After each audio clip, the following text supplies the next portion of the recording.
Estudos em Romanos, capítulo 13. A glória da sua graça. No estudo passado, encerramos com uma consideração sobre Romanos 8,16. Aspas. O próprio Espírito testifica com o nosso espírito que somos filhos de Deus. Fecha aspas. Hoje começaremos com o versículo 17. Será impossível considerar cada versículo do capítulo separadamente, pois nosso tempo é muito limitado, de modo que serão feitos breves estudos sobre alguns desses versículos. Abre aspas. E se filhos, então herdeiros, herdeiros de Deus e co-herdeiros de Cristo. Se é verdade que sofremos com ele, que também juntos possamos ser glorificados.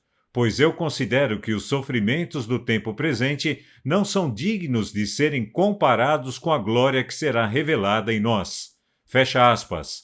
Romanos 8, 17 e 18. Há um pensamento sobre esta glória que desejo deixar claro para você. Afirmei no estudo passado que somos co-herdeiros com Cristo. Devemos ter tudo o que Cristo tem.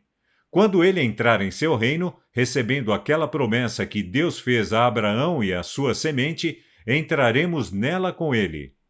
Somos co-herdeiros de Cristo, portanto, tudo o que Cristo desfruta agora, nós também temos, se estivermos nele.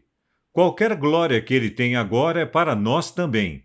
Todo o amor que ele desfruta na presença de seu Pai, desfrutamos da mesma forma, pois ele diz, abre aspas, para que o mundo saiba que tu me enviaste e os amaste, como me amaste. Fecha aspas. João 17, 23. É assim que Deus concedeu este amor maravilhoso sobre nós, que devemos ser chamados filhos de Deus. Pense nisto. Deus tem um Filho unigênito, o brilho de sua glória e a imagem expressa de sua pessoa. Ele é o bem-amado. Contudo, como é grande seu amor, pois ele é capaz de nos adotar em sua família e nos tornar participantes do mesmo título que seu Filho unigênito compartilha. Portanto, o mundo não nos conhece, porque não o conheceu. Assim como o mundo não o reconheceu como o divino Filho de Deus, o herdeiro do céu, portanto, não nos reconhecerá como filhos de Deus e herdeiros do céu. Abre aspas. Amados, agora somos filhos de Deus e ainda não apareceu o que seremos. Mas sabemos que, quando ele aparecer, seremos como ele, porque o veremos como ele é. Fecha aspas. 1 João 3:2. Nós somos os filhos de Deus agora, tanto seus filhos agora como sempre seremos. A glória da filiação não é manifestada em nós, mas quando Cristo aparecer, seremos como ele, pois ele transformará este corpo vil para que seja transformado como seu corpo glorioso. Então os filhos de Deus, abre aspas, brilharão como o sol no reino de seu Pai. Fecha aspas. Mateus 13, 43. Irmãos, desde que aprendi que Deus dá tanto a graça quanto a glória, sinto cada vez mais prazer em pensar na glória que será revelada em nós. Pois entendo que Deus as concede pelo mesmo poder e que o trono ao qual nos dirigimos e fazemos nossas petições, como um trono de graça, é igualmente um trono de glória.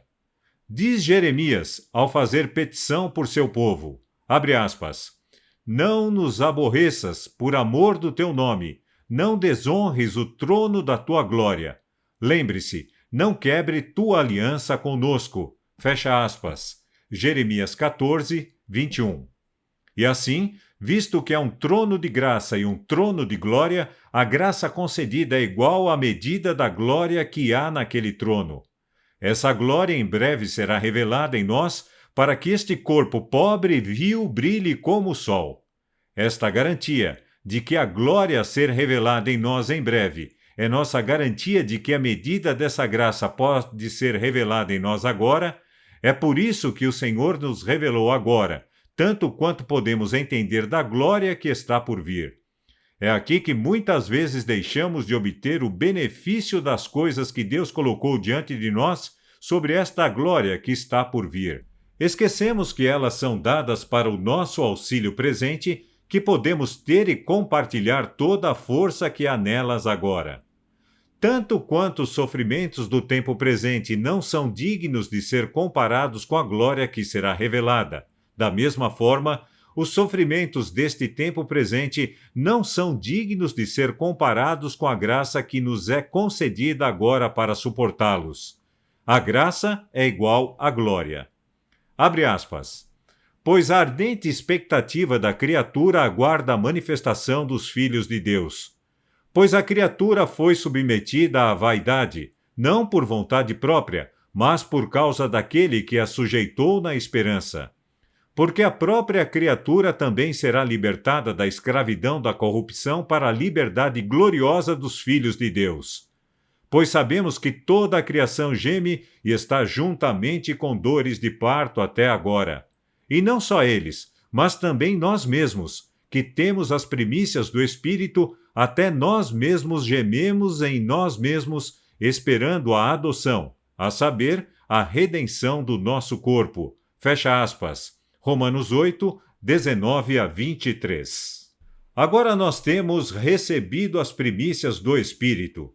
Isso não significa que agora devemos receber apenas um pouco do Espírito, mas que recebemos o Espírito como as primícias ou o dinheiro adiantado, o penhor de nossa herança.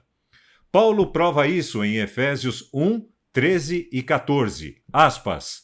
Em quem também confiaste, depois de ouvirdes a palavra da verdade, o evangelho da vossa salvação, em quem também, depois de crerdes, fostes selados com o Espírito Santo da promessa, que é o penhor de nossa herança até o resgate da possessão adquirida para o louvor de sua glória.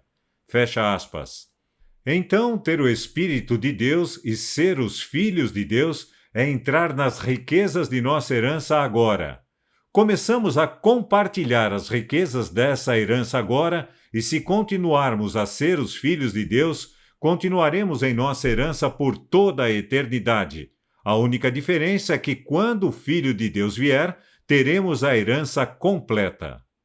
Olhando para essas promessas dessa forma, podemos ver como o céu começa bem aqui na terra. Se realmente tomarmos posse dessas coisas pela fé, poderemos levar o Espírito de Deus conosco e conheceremos a paz e a alegria do céu. Abre aspas. Porque em esperança fomos salvos. Ora, a esperança que se vê não é esperança, porque o que alguém vê, como o esperará? Mas, se esperamos o que não vemos, então o esperamos com paciência. Da mesma forma, o Espírito também ajuda as nossas enfermidades, porque não sabemos o que devemos orar como convém, mas o Espírito intercede por nós com gemidos que não podem ser proferidos. Fecha aspas. Romanos 8, 24, 26. Irmãos, há um mundo inteiro de encorajamento nesses versículos. Nas muitas vezes em que estive em nossas reuniões e ouvi um após o outro levantar-se e prestar testemunho e encerrar com as palavras, orem por mim, isso me fez pensar que devemos lembrar e considerar que o próprio Cristo está orando por nós e que o próprio Espírito Santo está fazendo intercessão por nós com gemidos inexprimíveis. Irmãos, embora possamos pedir a outras pessoas que orem por nós, não podemos nos apegar pela fé e nos apropriar das orações que estão sendo continuamente oferecidas por nós no céu acima? Mesmo que os irmãos não orem por nós, temos a alegria e o conforto de saber que Cristo e o Espírito estão orando por nós. De minha parte, posso entender essas coisas e tirar delas o encorajamento da seguinte maneira: vou a Deus, coloco minha alma aberta diante dele e peço-lhe que me dê. Mas o que devo pedir? Às vezes, as palavras se vão e não consigo pensar em nada, apenas em um desejo inexprimível de ter algo mais do que tenho. Contudo, o Espírito Santo sabe do que preciso e conhece a mente de Deus. Ele sabe exatamente o que Deus tem para me dar, por isso faz intercessão por mim, e Deus dá muito mais abundantemente acima de tudo que posso pedir ou pensar. O Espírito de Deus toma aqueles pensamentos que não podemos expressar em palavras e dificilmente podemos pensar e os transforma em palavras e petições diante do trono de Deus. E aquele que sonda o coração do homem sabe qual é a mente do Espírito. Estou convencido de que muitos de nós cometem um grande erro ao examinar os corações. Ouvimos irmãos dizerem que eles vão esquadrinhar seus corações e deixar de lado todas as coisas más que encontrarem neles. Jeremias diz, aspas, enganoso é o coração acima de todas as coisas e desesperadamente perverso. Quem o poderá conhecê-los? Eu, o Senhor, esquadrinho o coração e provo os pensamentos para dar a cada um segundo os seus caminhos e segundo o fruto das suas ações. Fecha aspas. Jeremias 17, 9 e 10. Estamos aqui na Terra em uma condição pecaminosa. Admitimos que não estamos na condição espiritual que deveríamos estar. E assim examinaremos nosso coração e eliminaremos toda a maldade que encontrarmos nele. Não podemos fazer isso, pois o coração sempre nos enganará. No entanto, Deus pode sondar o coração e ele o faz. E se aceitarmos o resultado de sua busca, grande será nossa alegria. Pois é o Consolador que traz o conhecimento desses pecados ao nosso coração que o Senhor tem examinado. E esse mesmo ato de trazer nossos pecados diante de nossos olhos é parte do consolo de Deus. Sim, pela própria obra de tornar conhecidos nossos pecados, Deus nos consola. Algumas pessoas dizem que o Senhor lhes dá a conhecer os seus pecados à medida que podem suportá-los. Quando o Senhor revelou meus pecados, não pude suportá-los. Eu pensei que a própria vida estava sendo esmagada fora de mim e eu sabia que não poderia suportar isso. Era aí que entrava o consolo. Eu não conseguia suportar os pecados, então estava disposto a deixar que o Salvador os carregasse por mim. O Senhor esquadrinha o coração dos homens e a única coisa que temos de fazer é aceitar o perdão que Ele tem para nós quando examina os pecados e os coloca diante de nossos olhos. Agora chegamos na parte mais abençoada e gloriosa deste capítulo mais glorioso. Uma palavra forma a nota tônica do 8º capítulo de Romanos: glória. Abre aspas. E sabemos que todas as coisas cooperam para o bem daqueles que amam a Deus, daqueles que são chamados segundo o seu propósito. Pois os que dantes conheceu, também os predestinou para serem conformes à imagem de seu Filho, a fim de que ele seja o primogênito entre muitos irmãos. Além disso, aos que predestinou, a esses também chamou, e aos que chamou, a esses também justificou. E aos que justificou, a esses também glorificou. Fecha aspas. Romanos 8, 28 a 30. O 28º versículo é citado errado com muita frequência e aplicado errado com muito mais frequência apenas pela mudança do tempo verbal. As pessoas leem, aspas, sabemos que todas as coisas cooperam para o bem daqueles que amam a Deus. Fecha aspas. Mas não é só isso que Paulo está querendo dizer. Ele diz que todas as coisas cooperam para o bem no tempo presente para aqueles que amam a Deus. Mas alguém pode dizer, eu não sei se é bem assim. Bem, apenas tome esta escritura e creia, e então você saberá. A única maneira que podemos saber é crendo na palavra de Deus. Veremos então que todas as coisas cooperam para o bem daqueles que amam a Deus. Esta é a alegria do cristão, que nada de ruim pode acontecer a ele. Alguns dizem, isso só acontece a uma classe especial de pessoas. Sim, é verdade, existe uma classe especial, e essa classe especial é composta por aqueles que amam a Deus. Sabemos se amamos a Deus ou não. Portanto, sabemos se podemos nos apropriar dessa promessa ou não. Não há razão suficiente para amar a Deus? Alguns dizem, quero amar mais a Deus, sei que não o amo o suficiente. Como isso é absurdo! Como se o amor por Deus fosse um dever que pudéssemos nos esforçar para cumprir. O amor não pode ser forçado. O próprio ato de forçar uma pessoa a amar outra mostra que não há amor algum. Como amamos qualquer objeto pelo qual temos afeição? Simplesmente porque é adorável aos nossos olhos, e quanto mais sabemos daquilo que amamos, mais o amamos. Então, quanto mais sabemos de Deus, mais devemos amá-lo. À medida que cumprimos sua palavra, da qual devemos obter nosso conhecimento dele, vemos a amplitude da misericórdia de Deus e não podemos deixar de amá-lo. Por que não podemos deixar de amá-lo? Porque ele nos amou primeiro. Então, se quisermos amar a Deus mais, estude mais seu amor conforme é revelado em sua palavra. Agora, o que pensar sobre esta classe de pessoas? Aqueles que são chamados de acordo com o seu propósito? Aqui temos a questão de chamado, e isso às vezes faz com que alguns fiquem desanimados. Um irmão dirá: talvez eu não tenha sido chamado, não estou absolutamente certo se sou chamado, e, portanto, isso não funciona bem para mim. Essa questão do chamado pode ser resolvida muito facilmente. Quem Deus chamou? E o Espírito e a noiva dizem: vem. E quem ouve, diga: vem. E quem tem sede, venha. E quem quiser, tome de graça da água da vida. Agora, o chamado é para cada homem, mulher e criança na terra. Aqueles que o ouvirem devem pegá-lo e passá-lo adiante. A bondade de Deus é ampla o suficiente para abranger cada indivíduo. Aspas.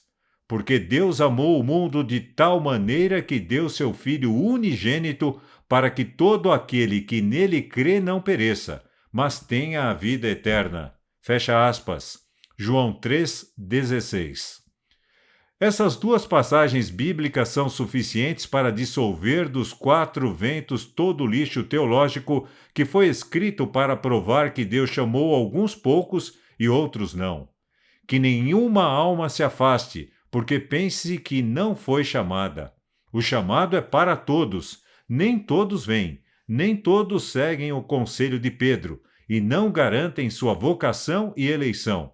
Mas isso não é culpa da provisão de Deus. Agora somos chamados e eleitos. Às vezes ficamos com muito medo dessa palavra, eleito. Existe alguma necessidade de ter medo desse termo? Não, pois todo indivíduo pode ser candidato, e todo candidato pode ser eleito. Aqui está algo que todos podem ter. E o fato de um ser eleito não impede que todos os outros sejam eleitos. Em 2 Timóteo 1,9, lemos, abre aspas, que nos salvou e nos chamou com uma santa vocação, não segundo as nossas obras, mas segundo o seu próprio propósito e graça, que nos foi dado em Cristo Jesus antes que o mundo existisse. Fecha aspas. Observe você. Seu próprio propósito é um propósito da graça, e o dom gratuito pela graça vem sobre todos para a justificação de vida. Agora observe qual é a eleição. Abre aspas. Bendito seja o Deus e Pai de nosso Senhor Jesus Cristo, que nos abençoou com todas as bênçãos espirituais nos lugares celestiais em Cristo, conforme Ele nos escolheu nele antes da fundação do mundo, para que sejamos santos e irrepreensíveis diante dele em amor, tendo-nos predestinado para a adoção de filhos por Jesus Cristo para si mesmo, segundo o beneplácito de sua vontade, para o louvor da glória de sua graça, em que ele nos fez aceitos no amado. Fecha aspas. Efésios 1, de 3 a 6. Abre aspas. Ele nos abençoou em todas as bênçãos espirituais. Fecha aspas. Em quê? Em Cristo. Portanto, quando você desiste de si mesmo e aceita a Cristo, você tem tudo o que Cristo tem para dar. Por que todas as bênçãos foram depositadas em Cristo? Porque Ele é capaz de abençoar vocês, apartando cada um de vocês das suas iniquidades. Portanto, uma vez que o próprio Deus nos concedeu todas as bênçãos que podem ser dadas para nos libertar do pecado e nos afastar de nossas iniquidades, podemos ter alegria e paz nele. Pedro diz, abre aspas, conforme seu divino poder nos deu todas as coisas que pertencem à vida e à piedade, pelo conhecimento daquele que nos chamou para a glória e a virtude. Fecha aspas. 2 Pedro 1:3. Tudo o que é necessário para a vida e a piedade nos é dado. Em quem? Em Cristo. Portanto, a alma que permanece em Cristo pode permanecer e permanece tão firme e segura como a rocha dos séculos. Agora é para o louvor da glória de sua graça em que ele nos fez aceitos. Em quem? No amado. Não é em nós mesmos, mas no amado. E cada um é chamado à comunhão de Cristo se o aceitar. Irmãos, não é absurdo que Deus não aceite aqueles que não o aceitam? Não. É absurdo e injusto que Deus nos aceite quando aceitamos seu chamado? Certamente que não. Então somos eleitos nele, de acordo com o beneplácito de sua vontade, para o louvor da glória de sua graça, em que ele nos fez aceitos no amado. Tendo-nos feito conhecido o mistério de sua vontade, de acordo com a sua boa vontade que ele propôs em si mesmo, para que na dispensação da plenitude dos tempos ele possa reunir em uma todas as coisas em Cristo, tanto as que estão no céu como as que estão na terra, mesmo nele, no qual também obtivemos uma herança. Observe, quando estamos em Cristo, obtemos uma herança, temos as primícias dela, começamos a compartilhá-la. Romanos 8:29. Pois os que ele de antemão conheceu, também os predestinou. Efésios 1:11. Aspas. Sendo predestinado de acordo com o propósito daquele que opera todas as coisas segundo o conselho de sua própria vontade. Fecha aspas. Apenas algumas palavras sobre predestinação. Às vezes, defende-se a posição de que Deus não sabia a que ponto o homem chegaria quando o criou, e se soubesse, não deveria tê-lo criado ou deveria tê-lo impedido de seguir o caminho que seguiu. Deus sabia, e ele sempre soube, e ele conhece o fim desde o princípio. Conhecidas por Deus desde o princípio são todas as suas obras. Deus não mudou um fio de cabelo do plano que ele conhecia antes do início do mundo. E não há poder em todo o universo que possa fazer com que ele mude. Deus sabia que Adão iria pecar e ele sabe se seríamos salvos ou não? Sim, ele sabe tudo sobre isso. Quem será salvo e quem se perderá. Então, como é possível que sejamos livres? Não sei e não faz diferença. Sei que, por sua palavra, estou perfeitamente livre para ter a salvação, e quando eu quiser. Sei ao mesmo tempo que Deus sabe se vou aceitar ou não. Não consigo entender como essas duas coisas podem ser. Mas Deus sabe, e Ele não é injusto, logo está tudo bem. Não há anjo no céu que saiba como pode ser, mas eles sabem que é assim. Observe o absurdo da afirmação que Deus pode saber se quiser, mas que não deseja saber algumas coisas e, portanto, não exerce seu poder de onisciência. Alguns dizem que, se ele soubesse, seria responsável por sermos salvos ou perdidos. Por isso, ele não exerce seu poder de onisciência e, portanto, desobriga-se dessa responsabilidade. Isso é uma acusação terrível contra Deus. Isso realmente joga toda a responsabilidade da ruína do homem sobre Deus e o acusa de tentar se esquivar disso. Se ele opta por não saber certas coisas, como é possível para ele saber o que ele quer saber e o que ele não quer saber?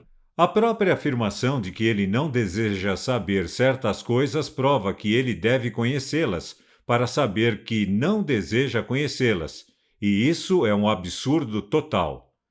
Que ele queira não saber as coisas que sabe é um absurdo evidente. Uma ideia como essa deve necessariamente ser baseada na suposição de que Deus sabe o que ele sabe estudando. Mas Deus não precisa contar, calcular e fazer contas para chegar a conclusões. Ele é Deus e o conhecimento está nele, e começa e termina nele. Deus é o Altíssimo e Santo que habita a eternidade. Ele mora na eternidade. O que é a eternidade? É algo que não tem começo nem fim. Pode ser representada por um círculo, em cada ponto do qual Deus habita ao mesmo tempo.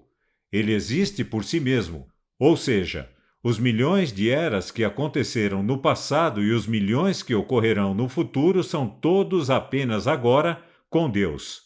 Passado, presente e futuro estão todos presentes com Deus. Ele vive em um agora eterno. Não podemos entender como isso pode ser, mas isso não importa. Ele diz que é assim e nós acreditamos nele.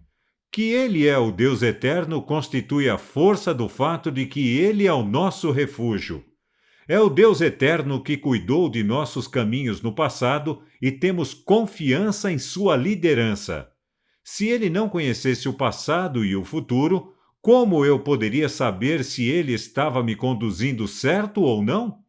Jó diz, Jó 23:10, abre aspas, ele conhece o meu caminho, fecha aspas. Ele nos conduz no caminho que devemos seguir, e ele olhou ao longo dos séculos e viu quem teria a herança e está preparando-a para eles. O que você pensaria de um homem que não planejou como iria fazer, mas que juntou um monte de pedras e começou a construir uma casa? Você pergunta a ele que tipo de casa ele vai construir. Ora, diz ele, não sei, vou juntar essas pedras e vigas e ver que tipo de casa vai sair disso. Tal conversa seria uma tolice. Antes de um homem começar a construir uma casa, ele sabe exatamente como ela será construída. Ele sabe exatamente como ela ficará quando estiver pronta. Quando Deus traçou seus planos em eras passadas, você não acha que ele sabia que tipo de terra iria ter? Ele sabia que tipo de terra seria e tinha um propósito em criá-la. Ele a criou para ser habitada. Ele não apenas sabia que tipo de lugar seria, mas também que tipo de homem iria morar ali. Ele conhecia cada homem que moraria nela, e tinha cada um deles nomeado. Aqueles homens a quem Deus viu que teriam de habitar a terra, quando traçou seus planos para ela em eras passadas, devia ser homens bons e santos. E aquela mesma terra, quando esta pequena experiência do pecado for resolvida, será habitada exatamente por pessoas que Deus viu que habitariam nela, e eles terão os nomes que ele lhes deu em épocas passadas. Em Apocalipse 2:17, lemos, abre aspas, e eu lhe darei uma pedra branca e na pedra um novo nome escrito, o qual ninguém conhece, exceto aquele que o recebe, fecha aspas. No entanto, não se deve supor que no reino de Deus não saberemos os nomes uns dos outros para sermos capazes de pronunciá-los. Na Bíblia, cada nome significa algo. Jacó era o suplantador, Israel, o príncipe de Deus, Abraão, o pai de muitas nações, Saraí, uma mulher contenciosa, e Sara, uma princesa. O nome significava o caráter do indivíduo. Ora, embora todos os remidos devam ter o perfeito caráter de Deus, esse caráter é tão perfeito e tão amplo que há lugar para cada um ter um caráter distinto. Por que ninguém será capaz de entender o nome de ninguém? Porque duas pessoas nunca terão a mesma experiência no desenvolvimento do caráter. Duas pessoas nunca foram guiadas da mesma maneira e tiveram a mesma experiência ou provações. Abre aspas. O coração conhece seus próprios negócios e o estranho não se intromete neles. Fecha aspas. Provérbios 14:10. Em Êxodo 33:17, o Senhor disse a Moisés, aspas, achaste graça aos meus olhos e eu te conheço pelo nome. Fecha aspas. Moisés estava maravilhosamente perto do Senhor naquela época. Ele caminhou com Deus e suportou continuamente como se ele visse aquele que é invisível. Dia a dia, seu caráter foi moldado pelo Todo-Poderoso e, se não fosse por um pecado, ele teria sido transladado sem ver a morte. Ele era mais manso do que todos os homens e Deus o conheceu pelo nome que estava escrito no livro. O homem caiu, mas todo homem que viveu imediatamente após a queda poderia ter aceitado a salvação oferecida se quisesse e poderia ter sido uma daquelas pessoas que povoaria a terra, uma daquelas pessoas que Deus viu quando fundou o plano para a terra e seus habitantes. Se assim fosse, a terra estaria cheia e a obra encerrada há muito tempo. Isso teria sido injusto para nós, pois nesse caso estaríamos por nascer e, portanto, seríamos deixados de fora? Não, não teria sido mais injusto do que seria injusto encerrar a obra daqui a alguns anos e deixar de fora as nações possíveis que ainda não nasceram. Ora, Deus nos conheceu antecipadamente em Cristo e nele, no princípio, fomos predestinados para um lugar na terra em seu estado de pureza como Deus deseja que tenhamos. Sou muito grato por termos Cristo. Se quisermos e se acreditarmos nele e confiarmos nele, sabemos que somos predestinados para um lugar em seu reino. Deus nos predestinou de acordo com o propósito daquele que opera todas as coisas segundo o conselho de sua própria vontade. Você não pode ver que todas as coisas cooperam para o bem daqueles que amam a Deus? Como posso saber se sou um filho de Deus? Ele me amou e me comprou e me entregarei a ele. Portanto, sou dele.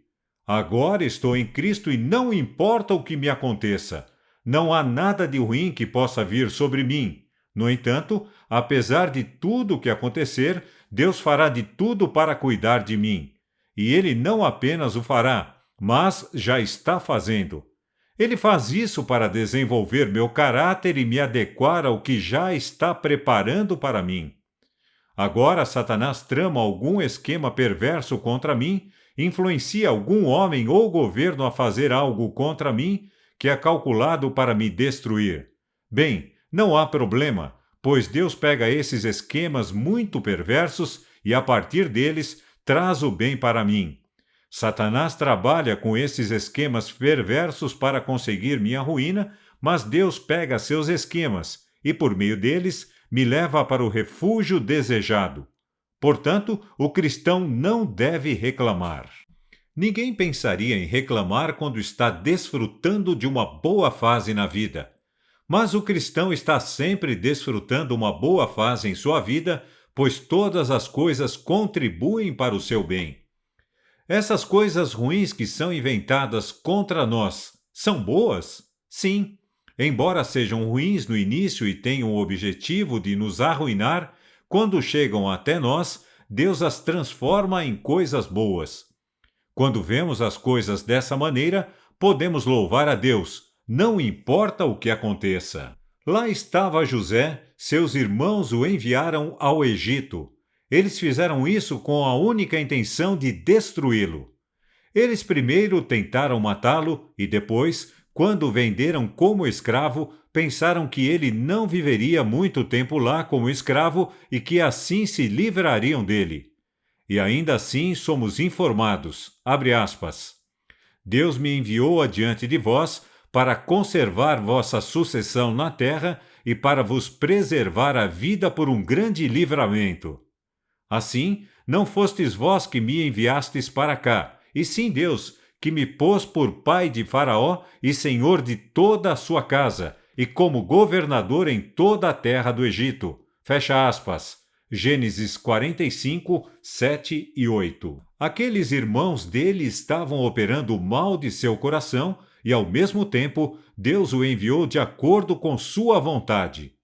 Não podemos entender como isso pode ser, mas sabemos que foi assim. Caifás, aquele velho e perverso sumo sacerdote, perguntou se não seria melhor que um homem morresse do que toda a nação. Havia o sentimento do político planejador e sábio. No entanto, ao mesmo tempo, com essas mesmas palavras, Deus está falando uma profecia.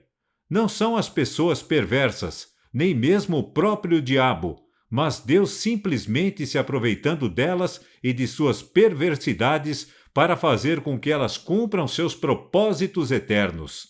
Há muito conforto em pensar que esse é o tipo de Deus a quem servimos. Assim é que aqueles a quem predestinou, ele chamou, e a quem chamou, justificou, e aos que justificou, a esses também glorificou. Cristo diz, aspas, e a glória que me deste eu lhes dei, para que sejam um, assim como nós somos um. Fecha aspas. João 17, 22. Sim, o Senhor dá graça e glória, e nós temos a glória agora apenas na forma de graça. Abre aspas. Ele embelezará os mansos com a salvação. Fecha aspas. Salmos 149, 4. Ele nos deu as riquezas de sua glória e graça. Em breve, ele nos mostrará as excessivas riquezas de sua graça com a glória que deve ser revelada. Abre aspas. O que diremos então a essas coisas? Se Deus é por nós, quem será contra nós? Romanos 8, 31.